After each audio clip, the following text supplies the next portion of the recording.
কৃষ্ণ কৃষ্ণ কৃষ্ণ হরে হরে, হরে রাম রাম রাম হরে হরে। রাধে কৃষ্ণ রাধা মাধব, রাধে রাধে, হরে কৃষ্ণ কৃষ্ণ কৃষ্ণ হরে হরে। জয় কৃষ্ণ, হর হর মহাদেব। ওকে, রাধে রাধে। আজকে এই শ্রী শ্রী চৈতন্য চরিতামৃত কৃষ্ণদাস গোস্বামী বিরচিত আমরা 17তম পরিচ্ছেদ আদি লীলা আমরা তৃতীয় অংশটুকু আমরা শুনব। তো তৃতীয় অংশের মধ্যে ফার্স্টেই তৃতীয় অংশ পড়লে বন্দনাটুকু আমরা একটু পড়ি। সেটা হলো, শ্রী চৈতন্যের বন্দনা করি, তার ক্রিয়াকলাপ সবই স্বতন্ত্র ও অদ্ভুত। তার করুণায় যবনগণ কৃষ্ণ নাম জপ করে সুজন হয়ে ওঠে। রাধে রাধে। মানে ভগবান শ্রীকৃষ্ণ চৈতন্যের কৃপায় যবন হরিদাসও বা কুজন ব্যক্তিও, খারাপ ব্যক্তিও বা যবনের মতন মানুষও সুজনে পরিণত হয়। যেমন জগায় মাধায়, চাপাই গোপাল, গোপাল চাপাল, এরা হরিনাম ভক্ত হয়েছিল, সেটা আমরা এখানে শুনবো।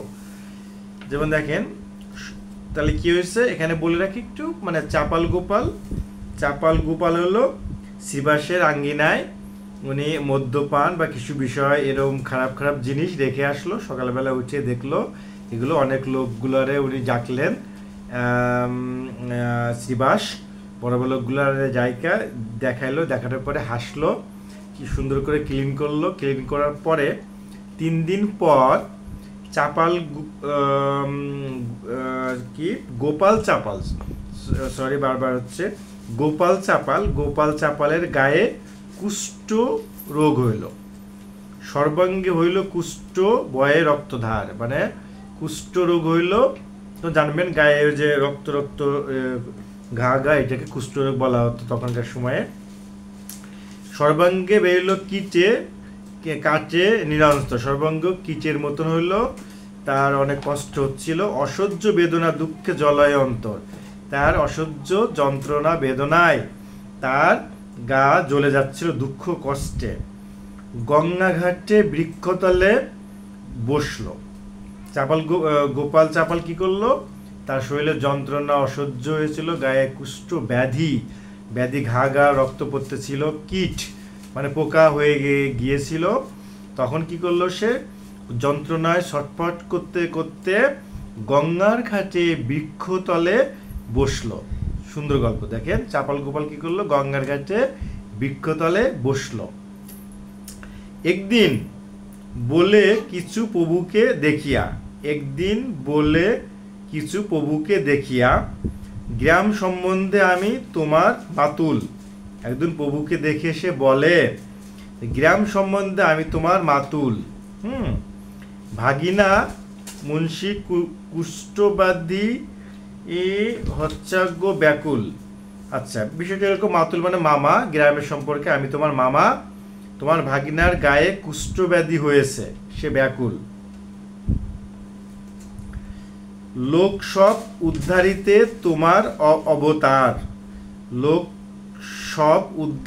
তোমার অবতার, মুন্সী বড় দুঃখী, মোরে করহ উদ্ধার। না, আমি বড় দুঃখী, তুমি করহে উদ্ধার। এত শুনি মহাপ্রভু হইল ক্রোধ মন, এত শুনি মহাপ্রভুর হইল ক্রোধ মন। ক্রোধাবেশে কয়ে তারে তর্জন বচন। কথা শোনার পর তর্জন করে প্রভু রেগে গেল, ক্রোধ হয়ে গেল। তখন প্রভু বললেন যে, তর্জন গর্জন হয়ে প্রভু কি বললেন, আর পাপী ভক্ত দেশি তোরে না উদ্ধারিমু। মহাপ্রভু গোপাল চাপালের কথা শুনে গোপাল চাপাল তাকে রিকোয়েস্ট করলো, প্রভু গ্রামের সম্পর্কে তোমার মামা হয়ে আমি, তোমার ভাগ্নে, আমার গায়ে কুষ্ঠব্যাধি, তো তুমি আমাকে কৃপা করে উদ্ধার করো। তো এই কথা শোনার পর আমার মহাপ্রভু রেগে গেল, ক্রোধে রেগে গেল, খুব প্রচণ্ড রাগ হলো তার। প্রচণ্ড রেগে কি বলল মহাপ্রভু, আর পাপী ভক্ত দেশি তোরে না উদ্ধারিমু। বলল, তুই একটা পাপী, তুমি একটা পাপী, তোমারে উদ্ধার করব না। মহাপ্রভু খুব রেগে গেল। কোটি জন্ম, বললো কোটি জন্ম এই মত কিরায় খাওয়াইমু, তোরে কোটি জন্মে তোরে পুকামা করে এভাবে খাওয়াইমু, তোরে উদ্ধার করব না। কোটি জন্ম তুই এভাবে কিরায় মানে ব্যথায় এভাবে তুই থাকবি। রাধে রাধে। শিবাসে করাইলি তুই ভবানী পূজন, শিবাসে তুই করাইলি ভবানী পূজন, কোটি জন্ম হবে তোর রৌরবে পতন। কোটি জন্ম, তোর কোটি জন্ম হবে, এভাবে পতন হবে তোর। পাষণ্ডী সংহারিতে মোর এই অবতার, পাষণ্ড যারা, তাদের সংহার করতে আমার এই অবতার। কে বললো? মহাপ্রভু বলল। ঠিক আছে। পাষণ্ডী সংহারী ভক্তি করিমু প্রচার, পাষণ্ডীদের সংহার করতে এবার ভক্তি করব প্রচার। রাধে রাধে। এত বলি গেলা প্রভু করিতে গঙ্গা স্নান। এরপর প্রভু গঙ্গা স্নান করতে গেল। সেই পাপী দুঃখ ভোগে না যায় পরাণ, সেই পাপীর দুঃখ না যায় পরাণ, যাচ্ছে না। সন্ন্যাস করি প্রভু যদি লীলাচলে গেল, সন্ন্যাস করে প্রভু নীলাচলে চলে গেল। তথা হইতে যবে কুলিয়া গ্রামেতে, তথা হইতে প্রভু কুলিয়া গ্রামেতে আসলো। হ্যাঁ, নীলাচলে গেল, তারপর কুলিয়া গ্রামেতে প্রভু আসলো। তবে সেই পাপী লইল প্রভুর শরণ, সেই গোপাল চাপাল প্রভুর শরণ নিল। হিতোপদেশ কইল প্রভু হইয়া শকুরুন, এবার প্রভু শকুরুন হইল, করুণ হইল। শিবাস পণ্ডিত স্থানে সেই অপরাধের বিষয়টা হলো, তাহা যাহা তেও যদি করেন প্রসাদ। শিবাসের স্থানে যাও, সে যদি তোমারে কৃপা করে, ওকে, তবে তোর হবে এই পাপ বিমোচন। মহাপ্রভু বলল তুমি শিবাসের কাছে যাও, শিবাস যদি তোমার কৃপা করে তবে তোমার পাপ মুক্ত হবে। ঠিক আছে। তবে তোর হবে এই পাপ বিমোচন, যদি পুনঃ হইছে নাহি কর আচরণ।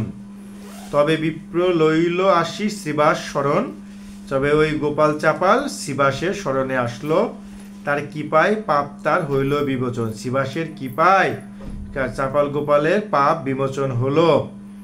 আর এক বিপ্র আইলো কীর্তন দেখিতে, আর একজন বিপ্র আসলো কীর্তন দেখতে, তারে কপাট না পাইল ভিতরে যাইতে। ফিরি গেল ঘর বিপ্র মনে দুঃখী হইয়া, আর দিন প্রভুরে কয় গঙ্গায় লাগ পাঞ্চা, কি সাপিব তোমারে মুন্সি পাঞ্জাই মন দুঃখ। পৈতা সিরিয়া সাপে প্রচণ্ড দুর্মুখ, সংসার দুঃখ তোমার হোক বিনাশ। সাপ শুনি প্রভুর চিত্তে হইল উল্লাস। রাধে রাধে। এটা কি হইল? দ্বারে কপাট না পাইয়া কিল, তার কি পায় পাপ হইল বিমোচন। আর একজন বিপ্র, আর একজন মানুষ আইলো কীর্তন দেখতে, দ্বারে কপাট না পাইয়া ভিতরে যাইতে, দ্বারে কপাট না পেয়ে ভিতরে যেতে পারলো না। বিষয়টা এরকম। ফিরে গেল, সে ফিরে চলে গেল ঘর বিপ্র মনে দুঃখ নিয়ে সে ফিরে গেল, মানে কীর্তনে আসলে কপাট লাগানো ছিল, সে ভিতরে ঢুকতে পারলো না। ঠিক আছে। তাই সে মনের দুঃখে ঘরে ফিরে চলে গেল। আরেকদিন প্রভুর কাছে গঙ্গার স্নানের সময় তাকে সাপ দিল, সাপিব তোমারে মুন্সি পাইয়া মনের দুঃখ। তুমি যে মুই পেয়েছিলাম, তোমাকে মনের দুঃখ এবার সাপ অভিশাপ দিব। পৈতা সিরিয়া, সে পৈতা সিরে ফেলল, সাপে প্রচণ্ড দুর্মুখ, পৈতা সিরে ফেলল। সংসার দিয়ে সাপ দিল যে সংসারের সুখ তোমার হোক বিনাশ। রাধে রাধে। বিষয়টা হলো যে একটি ব্রাহ্মণ, মেবি ব্রাহ্মণ হবে অথবা কোনো একটা ব্যক্তি, মহাপ্রভুর কীর্তনের সময় উনি ভিতরে যাইতে পারতেছিল না, কপাট লাগানো ছিল বলে মনে কষ্টে চলে গেছিল। প্রভুকে একদিন গঙ্গার তীরে পেয়ে পৈতা ছিঁড়ে তাকে অভিশাপ দিল যে সংসার সুখ তোমার হোক বিনাশ, তোমার সংসারের যে সুখ এটা তোমার বিনাশ হবে। সাপ শুনি প্রভুর চিত্তে হইল উল্লাস, সাপ শুনে প্রভুর চিত্তে উল্লাস হলো। তার মানে কি ধরতে পারি, প্রভু যে সংসারে হয় নাই, সংসারে শান্তি লাভ করে নাই, এ কি তাহলে এই বিপ্রর অভিশাপ, যে পৈতা ছিঁড়ে অভিশাপ দিয়েছিল, এ কি তারই একটা অভিশাপ?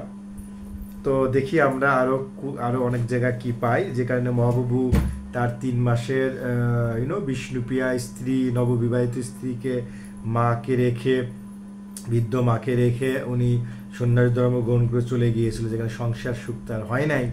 তাহলে কি এই বিপ্রর অভিশাপ? রাধে রাধে রাধে, আমরা দেখব আরো পরে। কারণ হলো যে এইখানে যা লিখছে, যতটুকু কিছু কঠিন কঠিন বাংলা, যতটুকু বোঝা যায়, এর বাইরে বেশি কিছু আমরা বলবো না। কারণ আমরা দোষত্রুটি বাদ দিয়ে আমরা ভক্তি মার্গ, ভক্তি চৈতন্য মহাপ্রভুকে লাভ করা যায়, হরে কৃষ্ণ মহাপ্রভু লাভ করা যায়। ভক্তি মুক্তির মূল, একমাত্র জীবের ভক্তি, শুদ্ধ ভক্তিতে, শুদ্ধ চিত্তে, শুদ্ধ মনে কৃষ্ণ নামই কেবল এই বৈকুণ্ঠ লাভের সহজ পথ।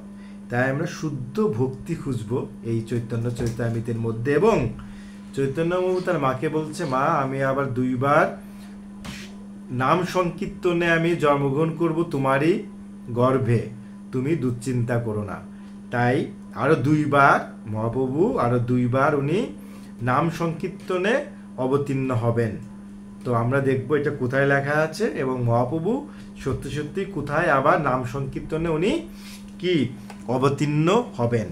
আমার এই চৈতন্য চৈত্রামৃত পাঠের মধ্যে যেমন আনন্দ পায়, আমার একটা গভীর ভিতরে ইচ্ছা, চৈতন্য মহাপ্রভু তার মাকে যেহেতু বলেছিল আমি এবার 2 বার নাম সংকীর্তনে জন্মগ্রহণ করব মা তোমারই গর্ভে, আমি 2 বার অবতীর্ণ হব, আরো তুমি চিন্তা করো না। ওকে, তো তাহলে আমি খুব মুগ্ধের মতো খুঁজে পাচ্ছি আমার মহাপ্রভু কোথায় আরো 2 বার অবতীর্ণ হবেন, কিভাবে।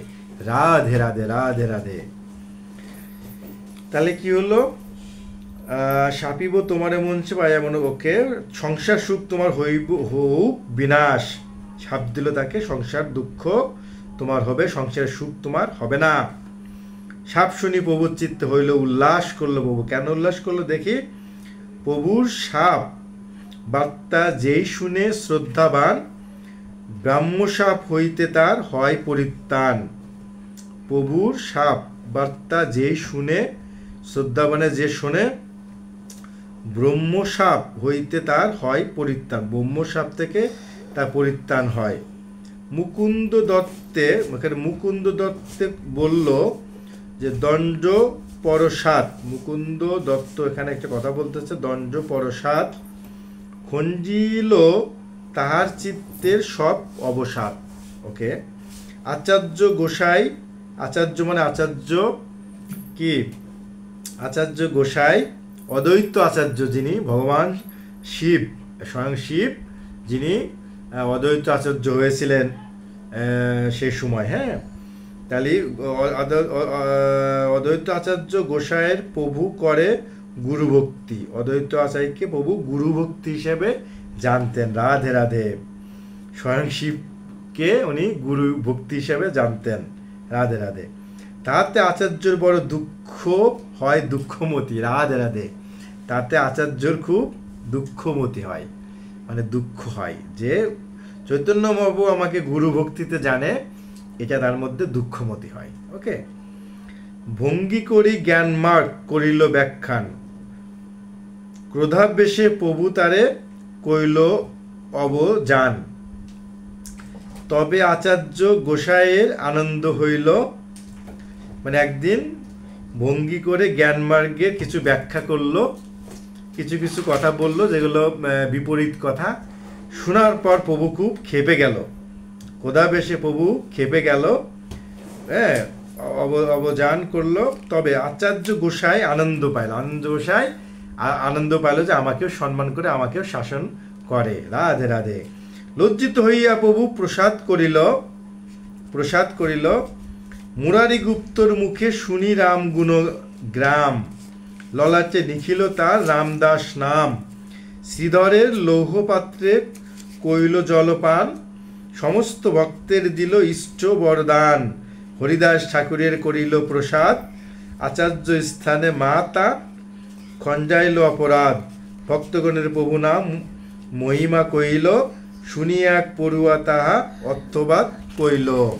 রাধে রাধে। নামে স্তুতিবাদ শুনি প্রভুর হইল দুঃখ, সবে নিষেধিল ইহার না দেখিয়া মুখ। সগনে সচলে কইল গঙ্গা স্নান, সবাই দলে দলে সচলে একসঙ্গে গঙ্গা স্নান করলো।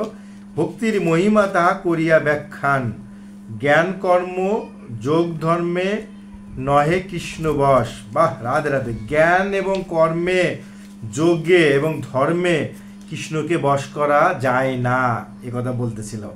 কৃষ্ণ বশ হেতু এক প্রেম ভক্তি রস। রাধে রাধে। কৃষ্ণ বশ করা যায় প্রেমের ভক্তি, যে বারবার বলতেছিলাম, একমাত্র ভক্তিতে, প্রেম ভক্তিতে কৃষ্ণকে লাভ করা যায়। মহাপ্রভু প্রেম রসে, প্রেম ভক্তিতে, শুদ্ধ চিত্তে কেবল হরিনাম হরিনাম, হরে কৃষ্ণ করতে করতে ভগবান শ্রীকৃষ্ণকে খুব সহজে লাভ করা যায়।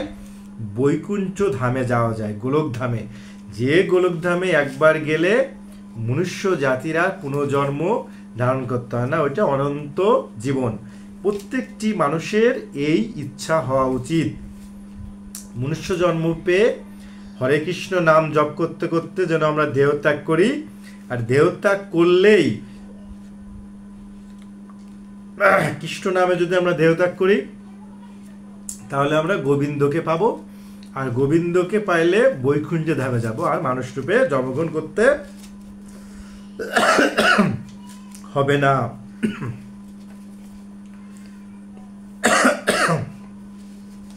হে উদ্ধব, প্রবলা ভক্তিতে আমি যেমন বশীভূত হই তেমন হই না।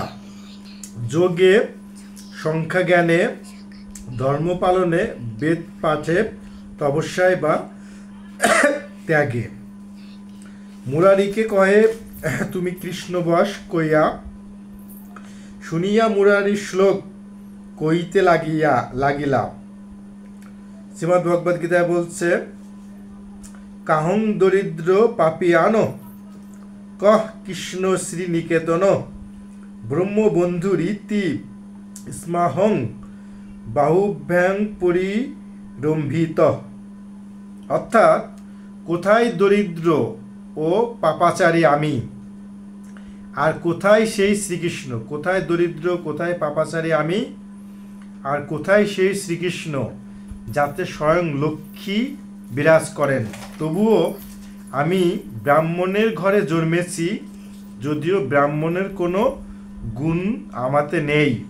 শুধু এই জন্যই তিনি দুই হাতে আমার বুকে জড়িয়ে ধরলেন।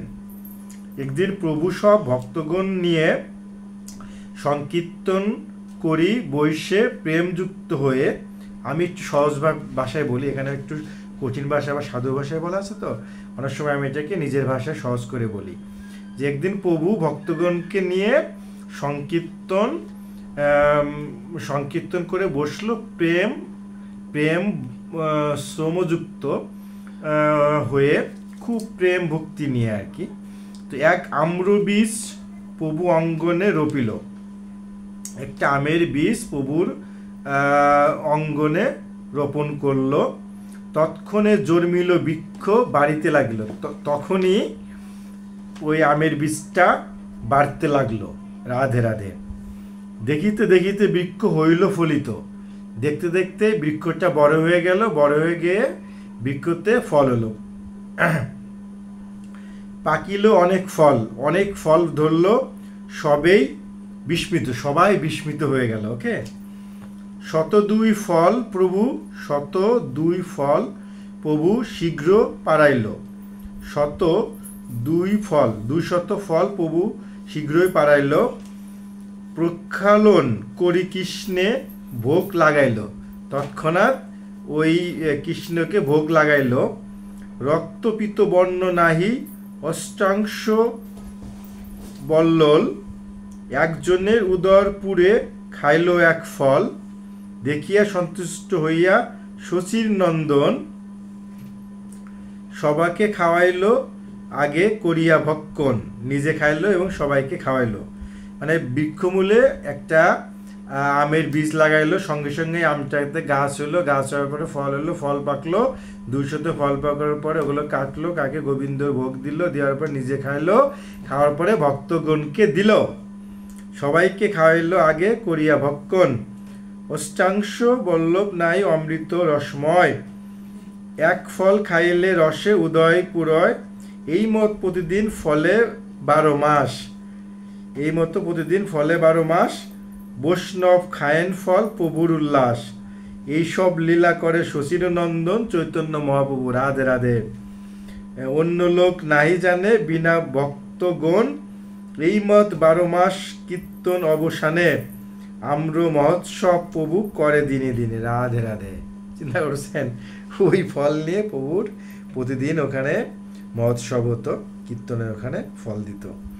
আপন ইচ্ছাই কইল মেঘ নিবারণ, একদিন প্রভু শ্রীবাসের আজ্ঞা দিল, বৃহৎ সহস্রা নাম পর শুনিতে ইচ্ছা হইল, পড়িতে আইল স্তবে নৃসিংহের নাম, শুনিয়া আবিষ্ট হইল প্রভু গৌরধাম।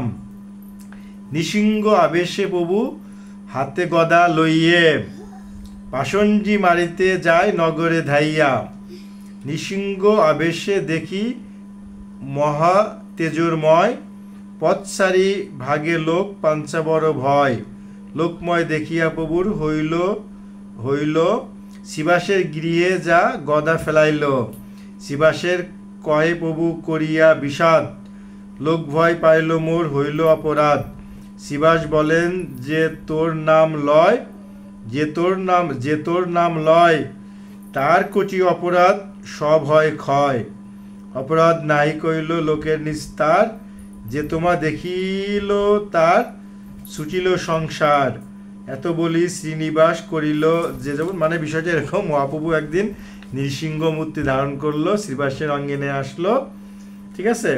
তো এটাই বলতেছে, শিবাসের গৃহে গদা রাখলো, শিবাসের কয়ে, শিবাসে বলল যে তোর নাম করে ভয় পাই মোর হইল অপরাধ, আমাকে দেখে ভয় পাইলো আমার হবে অপরাধ।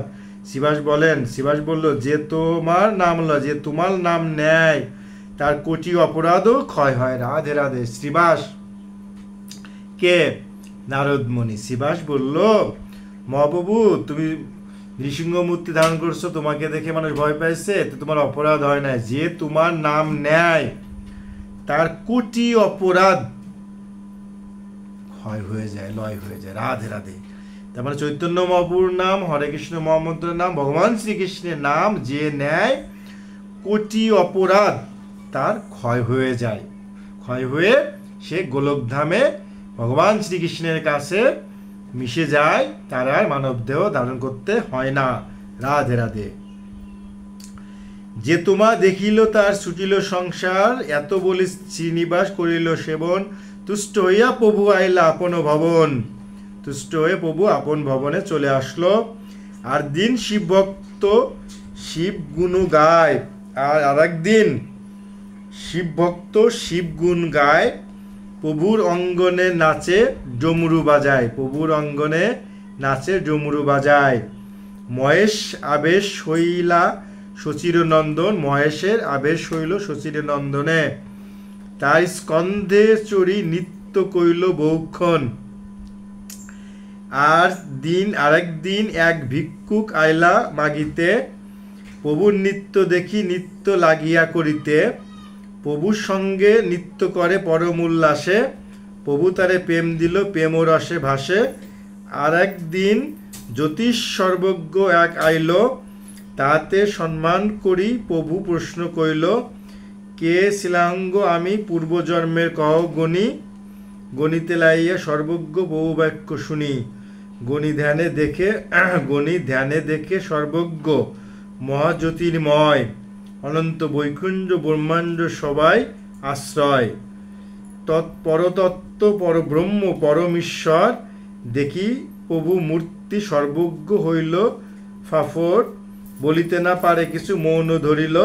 প্রভু পুনঃ প্রশ্ন করে কইতে লাগিল, পূর্বে জন্মে ছিল তুমি জগত আশ্রয়, পরিপূর্ণ ভগবান সর্ব ঐশ্বর্যময়।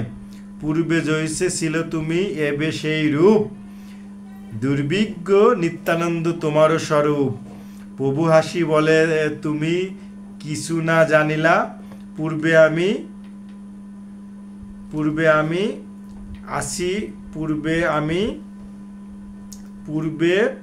আমি আসিলাম জাতিয়ে গোয়ালা। পূর্বে আমি ছিলাম জাতি গোয়ালা ছিলাম পূর্বে আমি। হ্যাঁ,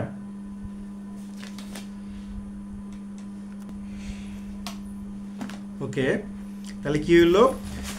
তাহলে বিষয়টা হলো যে পূর্বজন্মে কে ছিল তাকে একজন বলল, সে তাকে দেখে যে ব্রহ্ম অনন্ত বৈকুণ্ঠ ব্রহ্মাণ্ড সবার আশ্রয় করে আছে, পরতত্ত্ব পরব্রহ্ম পরমেশ্বর। দেখি প্রভু মূর্তি হইল সর্বজ্ঞ, বলিতে না পারে কিছু, মৌন থাকলো। দেখে প্রভুকে দেখে পূর্বজন্মে সমস্ত কিছু দেখে প্রভু ওই লোকটা চুপ থাকলো, মানে জ্যোতিষী। প্রভু পূর্বে জন্মে কি ছিল তাকে আবার জিজ্ঞেস করলো। ঠিক আছে, পূর্বে জন্মে ছিলা তুমি জগৎ আশ্রয়, পূর্বে জন্মে তুমি ছিলে জগৎ আশ্রয়, পরিপূর্ণ ভগবান সর্বৈশ্বর্যময়। পূর্বে ছিলে তুমি সেই রূপ, দুর্বিজ্ঞ নিত্যানন্দ তোমারও স্বরূপ। প্রভু হাসি বলে, তুমি কিছু না জানিলা, তুমি কিছুই জানলো না। পূর্বে আমি ছিলাম জাতিয়ে গোয়ালা, আমি গোয়ালা ছিলাম পূর্বে জন্মে, গোয়ালা। গোপাগৃহে জন্ম ছিল গাভীরও রাখাল। রাধে রাধে। মহাপ্রভু বলতেছে, আমি তো গোয়ালা ছিলাম, গোপগৃহে জন্ম ছিল গাভীর, রাখাল আমি ছিলাম, রাখাল। মানে কৃষ্ণের, ভগবান শ্রীকৃষ্ণ কৃষ্ণের কথা বলতেছে, যে লিটিল কৃষ্ণ যেরকম ছিল আগের জন্মে চৈতন্য মহাপ্রভু গোয়ালা গরমে কৃষ্ণ রাখাল ছিল, সেটা বলতেছে। সেই পুণ্যে এই হইলাম ব্রাহ্মণ সাওয়াল, সেই পুণ্যে এবার ব্রাহ্মণের ছেলে হলাম। সর্বজ্ঞ কয়ে আমি তাহা ধ্যানে দেখিলাম, তাহাতে ঐশ্বর্য দেখি হইলাম এই রূপে দেখি একাকার, কবুভেদ দেখি এই মায়াতে তোমার। যে হও সে হও তুমি, তোমাকে নমস্কার। প্রভু তারে প্রেম দিয়া কইল পুরস্কার। একদিন প্রভু বিষ্ণু মণ্ডপে বসিয়া মধু আন বলেন ডাকিয়া। নিত্যানন্দ গোসাই আশেষ জানিল, গঙ্গাজল পাত্র আনি সম্মুখে ধরিল। জলপান করি নাচে হইয়া বিহ্বল, যমুনাকর্ষণ লীলা দেখো এ সকল। মদমত্ত গতি বলদেব অনুকার, আচার্য শেখর তারে দেখে রামাকার। বনমালী আচার্য দেখে সোনার নাঙ্গল, সবে মিলি নৃত্য করে আবেশে বিহ্বল।